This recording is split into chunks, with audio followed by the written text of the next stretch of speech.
Let's see. There we go. And we're rolling. And I'm pulling up my notes. Hi, everyone. My name is 𝐬𝐿𝐼𝐚. Welcome back to Sketchbook and 𝐬𝐿𝐼𝐚, where the drawings are okay, the talking is questionable, and somehow you're all still here. Before the actual yapping part starts, I will spend a moment talking about the drawing that I am going to be doing in the background while I talk. I'm using the Himi jelly gouache that I have scooped up with a little palette knife, and then I've moved it into a travel watercolour palette that I have.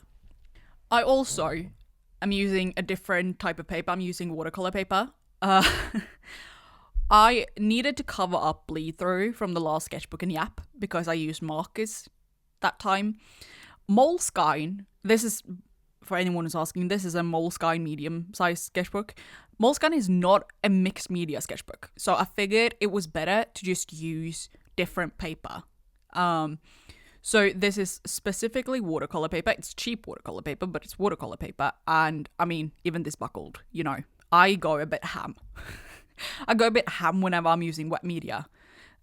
So this was the safer choice. Markers and water, not like a good match that I recommend. I'm doing a portrait. Originally, I wanted the portrait to be much looser than it ended up being, but as usual, I have a problem with letting go of control and knowing when to stop. Don't worry about it. On the other page, where it's more, I don't even know what to call it, conceptual, I used salt because I wanted a slight like grainy texture, and I wanted to see, because I had been introduced to the concept of like using salt with paint and like watercolor to get the salt. I'm about to talk out of my ass, do not mind me. I think the salt absorbs and like, well, salt does absorb moisture, which is, yep, here we go. I'm thinking out loud here. You can hear the metaphorical togs in my head turning. Salt absorbs liquid, so when you put it on watercolor, it will pull the moisture towards it. I'm so glad I figured that out loud for an audience of thousands of people. Great. I had really good grades in high school as well, so that's embarrassing that I had to like say that out loud to figure that one out. Hold on, I'm going to take a sip of water because I have a feeling that you're hearing too many mouth sounds. I just spilled water all over myself and the microphone. Great. That's exactly what I wanted. If you're hearing mouth sounds, I'm so sorry. I've been eating mixed nuts and it apparently I just like salivate a lot when I do that. Learned something about myself just now. I'm sure that the effect of the salt would have been a lot stronger if I used more vibrant colors. Like if my ratio with water to paint was different, but I didn't, so. And as always, all the supplies are in the description. Good, that's over. I've done the responsible part of informing you about the art section, considering this is an art channel, and we can move over to the part where I get to talk about whatever I want. I hope everyone has brought out their sketchbooks and are listening to me. It does bring me immense joy whenever people message me and tell me that they use me as like actual background noise as they draw, because that is that's the original concept for this is you can watch me draw if you want. What's most important to me is that I get to talk. Okay, so did you guys know that there is a conspiracy theory that Finland isn't real? Like, the actual country, the land mass of Finland does not exist. Luckily, I'm pretty sure this is mostly a joke. I hope, as a country who has a border with Finland, like I've never been to Finland, and I've also never been far enough north to get even close to the Russia or Finland border. I can't. This is so funny. Basically, the conspiracy theory is that Finland was made up by Japan and the Soviet Union to keep a good fishing spot secret from the rest of the world. The gist is Japan and the Soviet Union got together and were like, hey, this is great fishing spots. Unfortunately, the world has put some rules, like you can't just fish as much as you... There are rules about fish. You can't fish as much fish as you want, and you know, just so that we don't accidentally kill off an entire species of fish, you know? Being responsible with our ecosystem and all of that. But apparently, Japan and Russia were like, I don't know about this. So they... Where Finland is, there's just this small sea, and is really good for fish. And Japan can fish as much as they want, as long as they share, like, a portion of it with Russia. And the reason why Finland is called Finland is because fish have fins. This is Pretty Little Liars, but it's just Japan and Russia, and the secret is the entire country of Finland. And like, it's apparently like it even had an effect on the Second World War. Like, Japan and the Soviet Union weren't really fighting. They were fighting surprisingly little for two countries who were on opposing sides during the war. And apparently that's because they have a common secret, which is fucking Finland. And I know you're asking yourself, what about the people? They're there. They exist. They just don't know that Finland doesn't exist. People that are, the poor people that think they are Finnish, poor little souls, they are actually either Swedish, Russian, or Estonian. Like, Helsinki, the capital of Finland, is just in the east of Sweden. And literally, when I looked online, people said, and when you're flying into Helsinki, you'd never know better if you were landing in Sweden or Finland. So yeah, also, a lot of Finland, in general, Scandinavia and like far north in the world, a lot of it is forest. So some of the excuses were also like, it's easy to make up the country and just say that like 90% of the country is forest. So you don't have to account for people thinking that it's real, because you just made up a bunch of trees. Like Finnish people, poor Finnish people, they are not aware that their entire existence is a sham. That is all just a huge cover-up to get more tuna. I don't know. What fish do you get a lot? Salmon? No, you're not getting that. You're not getting that in that sea, that's for sure. A part of this is also that Nokia's not real, like the brand. Nokia is a Finnish brand, and Nokia was just made up as a cover-up to transport the fish to Japan. Do not worry about all of those actual Nokia phones that you've used and seen. It's a very elaborate cover-up. They are very dedicated. I genuinely love stupid conspiracies. Like how flat earthers regularly prove themselves wrong whenever they do any experiment to prove that the earth is flat. If you've not seen the Flat Earth documentary on Netflix, if you don't even want to watch the entire documentary, just skip to the last. Just skip to the end.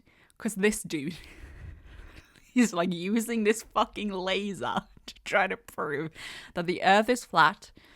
And because the earth isn't flat, he's like, well, I guess I've miscalculated a bit. No, dude. If the earth was flat, you know, his laser pointing straight ahead would hit another point straight ahead. However, because there's a curvature, it doesn't hit where he thinks it's supposed to. And just the defeat in his face, and like the end of the documentary being this guy, just, it's so embarrassing. And it's great. I love dumb conspiracies.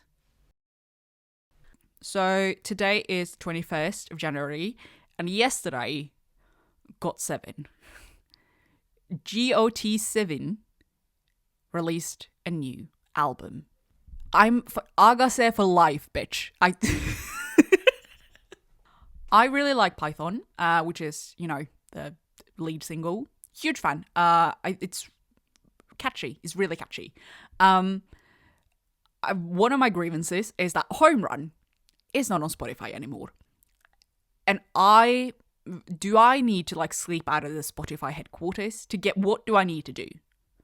Because that song was my number one song on Spotify Wrapped in 2020. And then one time I was like, oh, I should listen. I haven't listened to that song in a while. It's gone. It's where my love used to be. There is only a faded square. All right.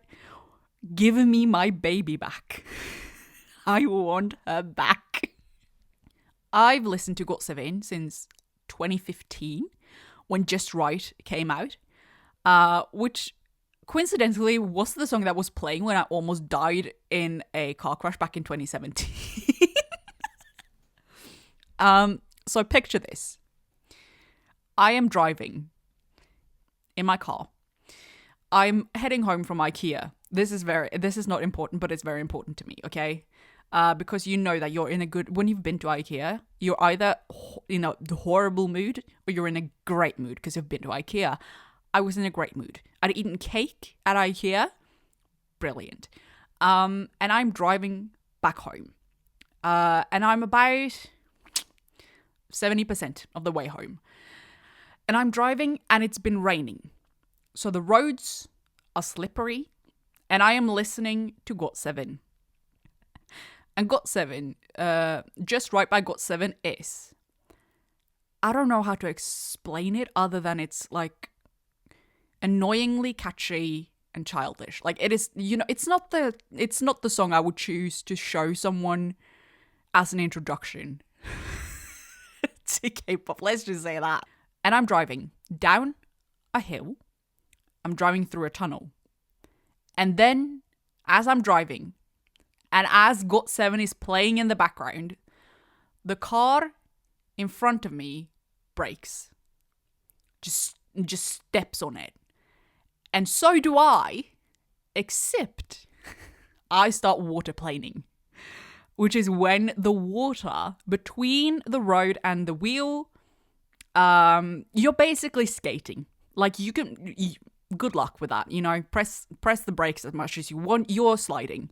So I'm seeing this car in front of me come at me, like real quick, because I was driving at like, 75, 80 kilometers an hour. And I see this car coming towards me and I'm gripping my steering wheel and I close my eyes and I'm like, well, I guess I'm dying now. Mind you, while all of this is going on, this entire car accident, this is playing in the background.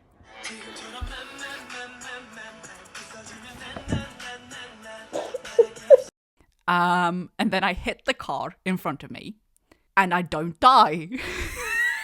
And then I'm like, oh, I'm still alive. And then I'm like, oh no, now I have to deal with the fact that I've just crashed my car.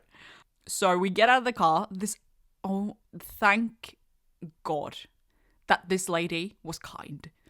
Like she wasn't yelling at me. She was just like, are you okay? I said yes. I asked if she's okay. She said yes. We were on the highway. So we're like, well, we can't stand here. So we both kind of just roll our cars down the bottom of the hill and then onto the parking lot of a gas station. And I call my mum crying. I am sobbing. And I call her and I'm like, Mom, please don't be angry with me. I'm so sorry, but I just crashed my car. She's like, are you okay? And I'm like, yeah, but the car is... I'm like, yeah. Oh, you just rammed into someone. Of course the car's not fine, but, you know, my mum was like, well, as long as you're okay, like, it's fine. My dad drives out and comes pick me up and helps me fill out, you know, the accident form. And yeah, that was when I totaled my car. That car was not, that was beyond saving. So a moment of silence for my 1997 model Peugeot 206. Just if we could take 3 seconds. Thank you. When I was a kid, I need to preface this, and this I don't know if this is gonna sound like I'm like what an asshole bragger. I have suspiciously perfect teeth. I don't know what it is, but my teeth have always been straight. I've never had to do, like, every time I've been at the dentist, they're like, "Yep, that's fine." Like, maybe, like, they've been like, "Okay, maybe you should floss more or like drink less acidic drinks," but it's like I've never had to do anything with my teeth. When I was like fucking, I don't know, 12, I was pissed because I wanted braces because I thought braces looked cool. I wanted braces so bad. I would lie in bed before going to sleep and like grip onto my teeth and just try to like pull and move them. Like try to press my teeth to mess them up so that I could get braces. Didn't work for very obvious reasons. I was a 12-year-old trying to mess up her teeth. And my mom probably thanked her lucky stars because that shit's expensive and we did not have that kind of money. Like if I had teeth that would have needed braces, I would have just not gotten them. Like my mom would have not paid for them and that would too bad, kind of, you know. And I think part of why I wanted them was, I don't know, I thought of them kind of as an accessory. Like I was like, oh, you have this accessory in your mouth, like a built-in jewelry on your teeth, which is not what they are. But I thought that you know, I genuinely thought they looked good. And my friend as well, she had braces. My best friend had braces, and she would change the color of like the blocks that you glue onto your teeth. She would change the color of that like regularly. And I thought that was so sick. Mind you, like even if, you know, I needed braces and I were to get braces, we did not have changing the blocks of my braces color money. Like that wouldn't have happened. I don't know what I was thinking. So, you know, the dream of getting braces never happened. Now as an adult, that's fine. That's fine by me. Like I'm fine. Not like a huge wish to have braces anymore. Just I have my perfectly straight, suspiciously strong teeth. I don't know. Maybe we should thank my grandma for making me drink milk as a kid. Or the fact that I ate like porridge, like oatmeal every morning with milk. I don't know. I also like I've never had a nosebleed. Like no matter how hard something has hit me in the fucking face, never had a nosebleed. And I don't really break. Like I've fallen down so many stairs. I've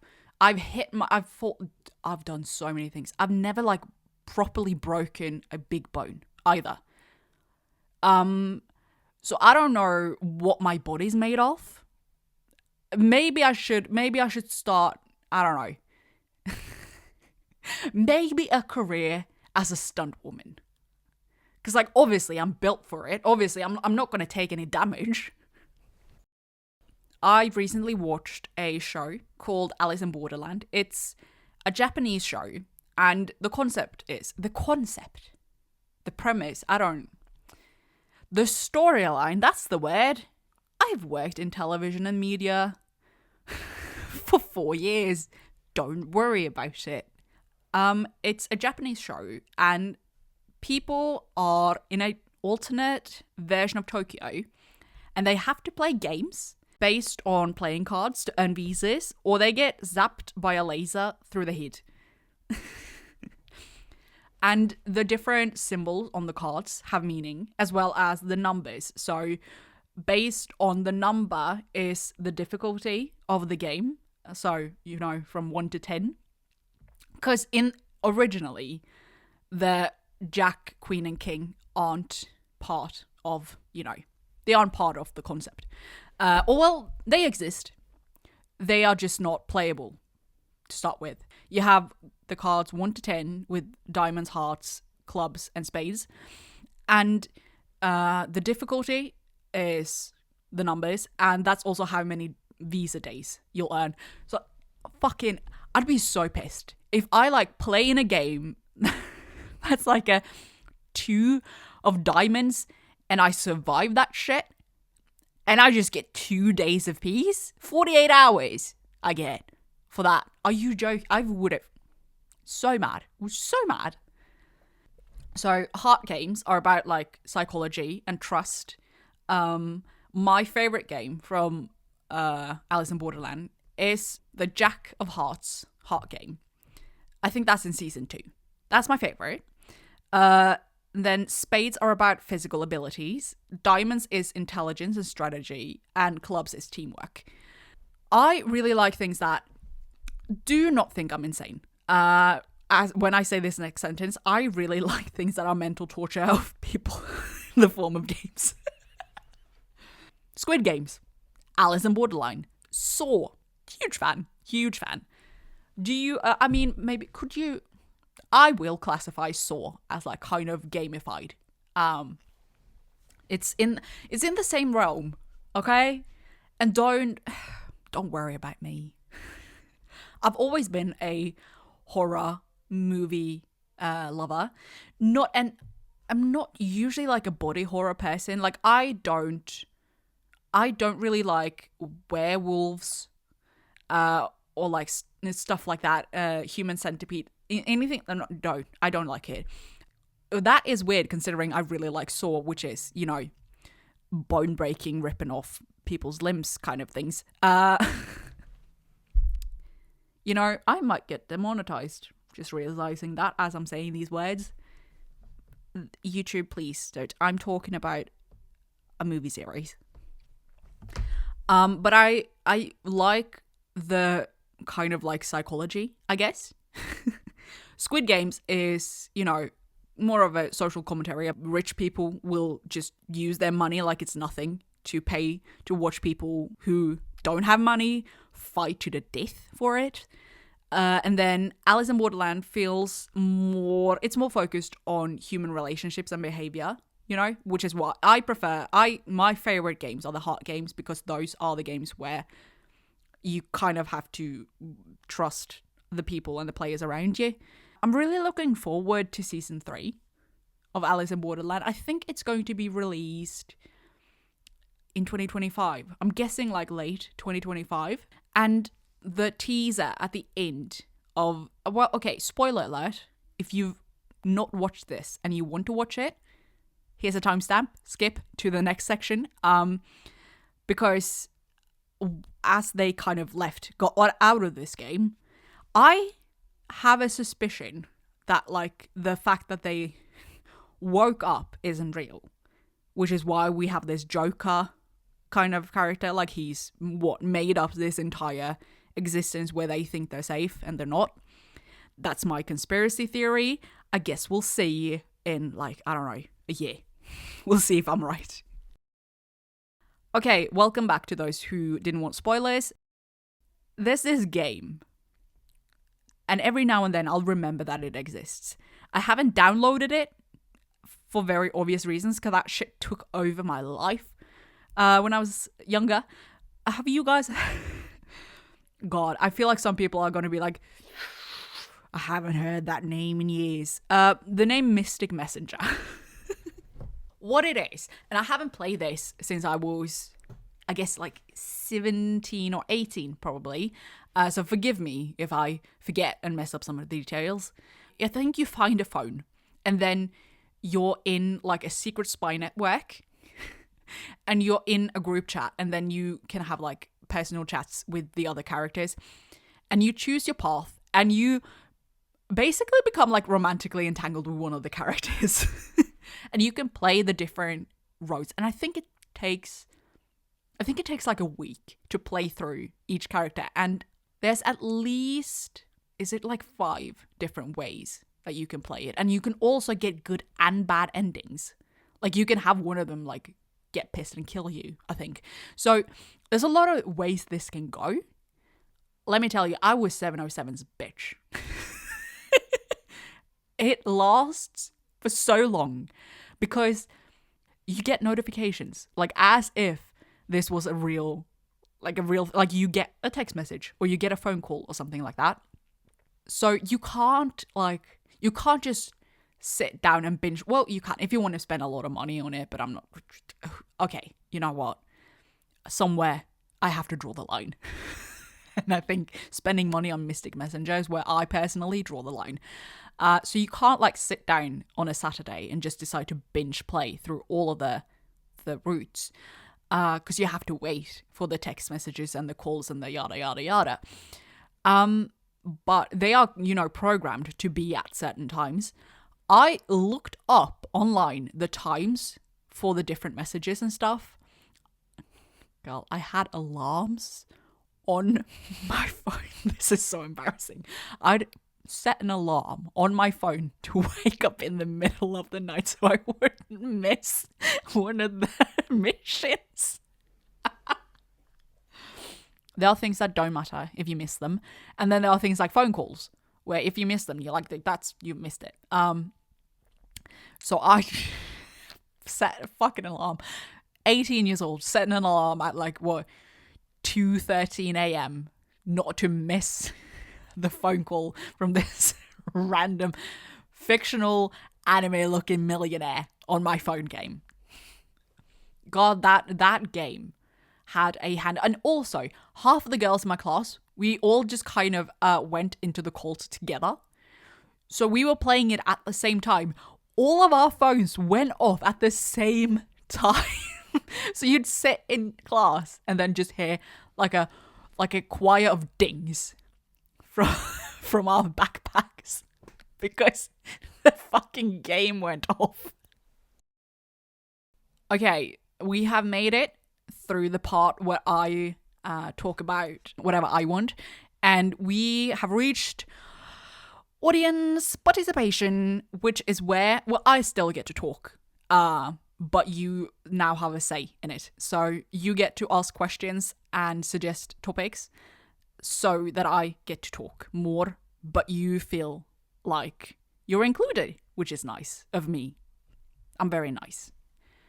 I asked on both Instagram and YouTube. I actually figured that Instagram was going to lead to more questions. No. Shout out to the YouTube community tab. Apparently you guys are very involved and very active. How kind. Hello. Very nice. We'll start off with Instagram. Follow me on Instagram if you want to be part of the next time I sit down for an hour and then talk into a microphone. I'm not going to answer every single suggestion and question, but most of them. I've just picked out some of them. Someone asked me to talk about what I hate about watercolour. Now, here's the thing. I wouldn't say I hate it, but I just have absolutely no patience. I'm not a patient person in general. There are certain situations where I'll, get myself together, but in general, no. I don't like waiting. I don't like it's just not for me. And watercolour is a medium where you have to do a lot of waiting. It always bleeds as well because I won't wait, and then, the colours start bleeding into each other, and and then I get more angry, and then I try to add more paint because, I'm used to usually using acrylics and gouache where you can do that. It's a very unforgiving medium. If a dark color has bled into a lighter color, Too bad, buckaroo. That's just the painting now. With all the love and kindness in my heart, I think watercolor is kind of bland and boring. Like, it makes me think of an art style that it's not bad, it's just not me at all. But in my head, I see a watercolor painting of roses, and it's the roses and like some leaves around it. It's very faded because it's, you know, watercolor, and I see that, and then I see live, laugh, love in a script font. And that picture is hanging in the living room of a millennial. That is what watercolor is to me. And I'm sure if I like worked with it, like, I mean, technically what I am doing in this video is like, I'm using gouache, but in a watercolor sense. So I know that I can like do it, but I guess maybe I don't respect watercolor. And it's not that I respect people who paint with watercolor. I have anthropomorphized the paint that is watercolor, and I look down upon it like it's a fucking person. I'm sure I'd like it a lot more if I was good at it, but I'm not.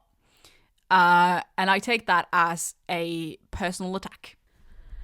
Next question is, what's Oslo like, coming from an American post-election? I mean, politically, we're technically right-leaning, but compared to you guys, we might as well hang a hammer and sickle flag. Because, oh my god. Other than that, it's winter here, so things are cold and slippery. I'm back at work, and whenever there's this road at our office, or well, not at our office, right next to our office, and every single winter, it's an absolute nightmare. It's not particularly, I wouldn't say it's too steep, but it's steep enough, and it's a longer road. A few weeks ago, 3 buses went off the road at the same time. So I'm sitting at my desk, and I just kind of looked at my left, and I'm like, oh, great. There are 3 buses. There's one that has gone off the road and it's halfway onto the pavement. And then the second bus just didn't get far up the hill. So it's kind of standing at the bottom because it's spinning. It's not getting anywhere. And then there's a bus at the top of the hill that's too scared to drive down. So, and then because you know, it's not just the buses. People in cars as well were refusing to give up. There was one person who would drive, like they would try to rev up, and they'd get up to the spot where the bus was, and then they would just start spinning on the ice. And they'd spin and spin and spin and spin, and then realize, you know, that I'm not getting anywhere, and then they would back up down. And they continue to do that for like a solid half an hour, like they regularly. And they'd just stand there with their emergency blinkers on for like 5 minutes, and then they'd try again.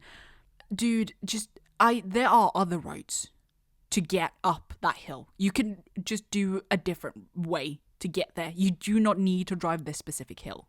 And it's every single winter. You know, you'd think that maybe we'd have a bit of foresight considering this happens every year. No. Just as bad every single time. No one has chains.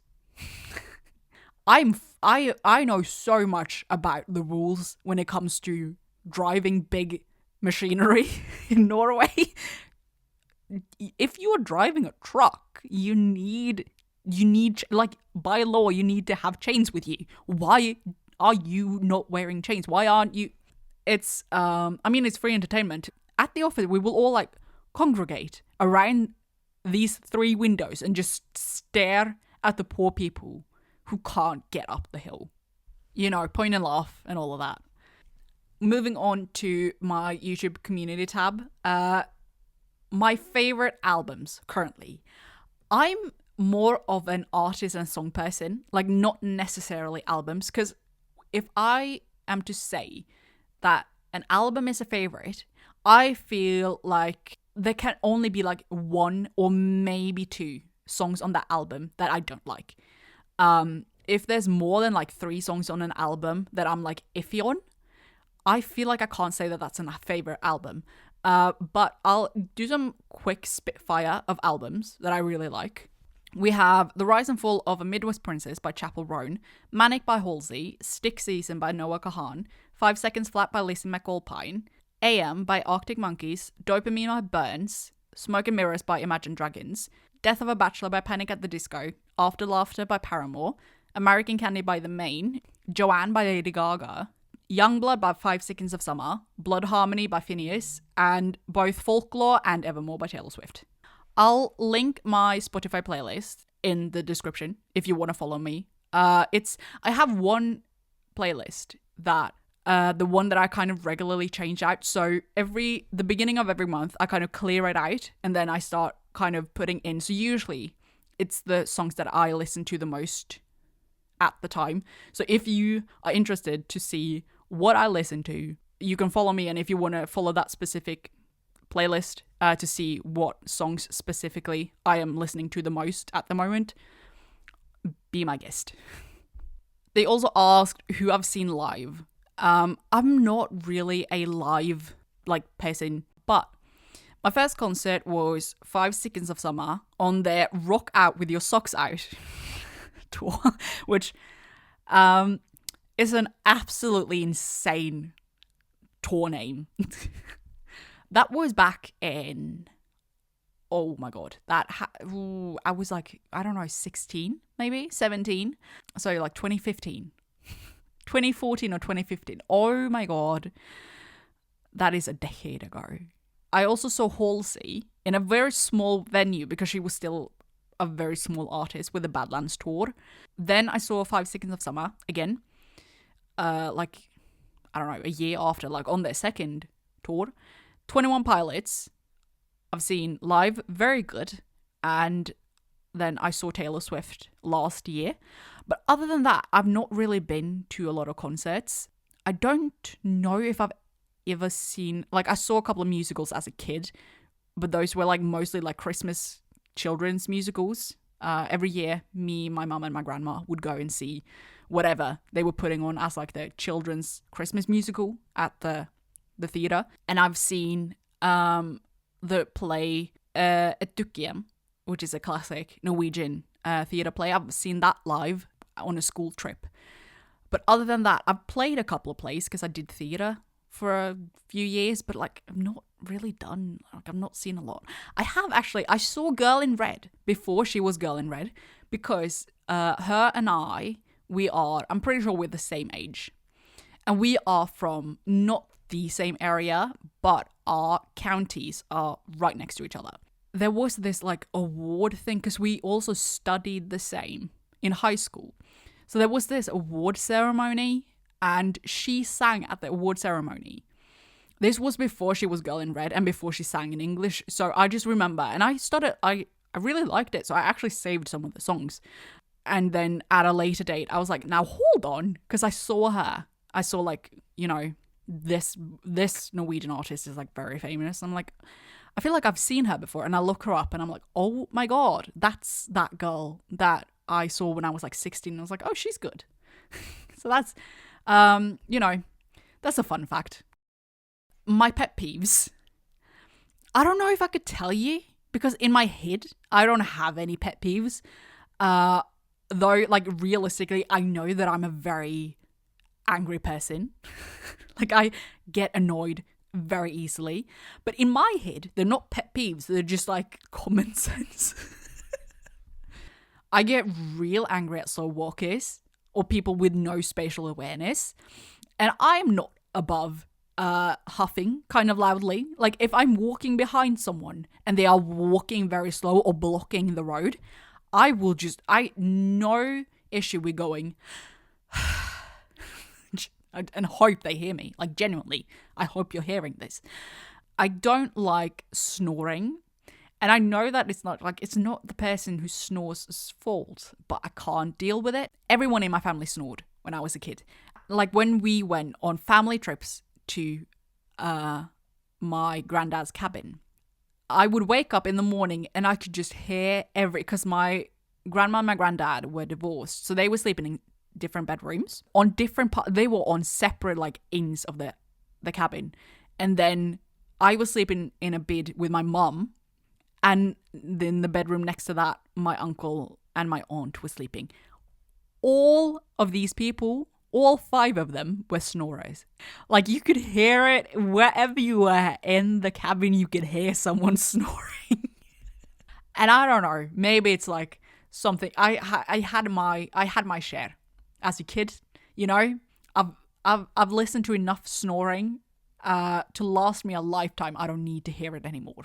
And I also can't stand, because I take a lot of public transport because I live in the city, people who watch things out loud or play music or anything out loud on their phone in public. I don't want to say they should get shot, but they should be pointed out and laughed at least. Why am I listening to your TikTok For You page? Why am I listening to your music? I'm so sorry. Like, condolences if your headphones died. That's not my problem. Turn that shit off. What are my favorite and least favorite things to draw? I love doing portraits. That's probably pretty obvious. If you've followed me for like, I don't know, 2 months, I love portraits. I like drawing flowers, and I like drawing buildings and rooms. Not a huge fan of drawing hands and feet because they are so easy to mess up and they're very detailed. And because they are a thing that everyone looks at and sees on a daily, we all subconsciously know what they're supposed to look like. So when you draw them wrong, it's very easy for someone to be like, something's wrong here. I also don't like drawing cars or bikes, or just like cars, bikes, motorbikes. I don't, they're boring. I don't want to draw them. I don't want to draw most animals except the odd cat and dog or rodent. I don't mind drawing bugs.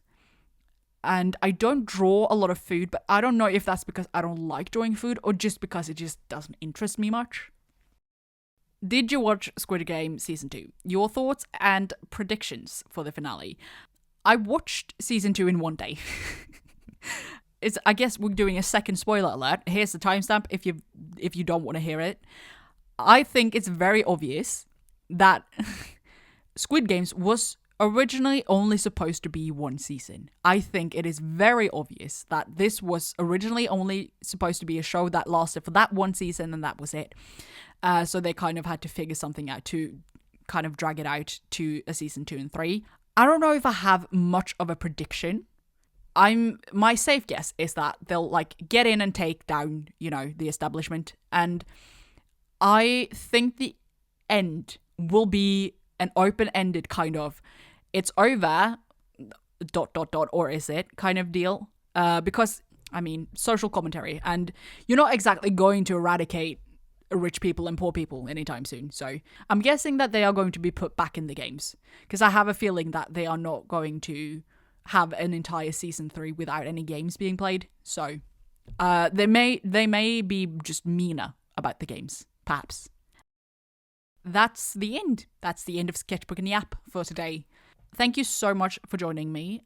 Every time I finish recording one of these voiceovers, I get to the end and I'm like, why does my throat feel like this? And then I realize I've just been talking for an hour. Thank you for listening to me if you made it to the end. I should try to get people to comment because that's good for the algorithm. So if you have a pet, like a family pet, let me know. What's the deal with your pet? Our family pet, he's 18 years old. He's a grey cat and he can't really hear anything. So that's him. I'm going to go now. So goodbye and good night. Yeah. Bye-bye.